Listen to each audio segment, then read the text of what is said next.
Senhor, obrigado por mais um dia. Obrigado por respirar, por estar vivo e pelo dom da vida. Enquanto muitos desejaram acordar, o Senhor me concedeu mais uma vez esse privilégio de estar de pé e seguir em direção aos meus sonhos.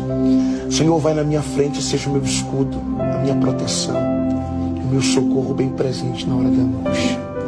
Quebra todas as barreiras, as armadilhas do inimigo e me faz chegar no lugar do meu propósito.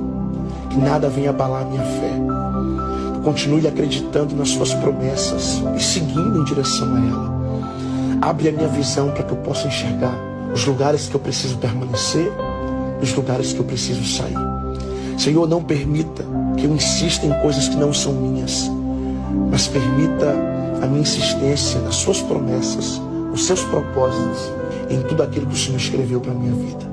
É o que eu te peço, em nome de Jesus.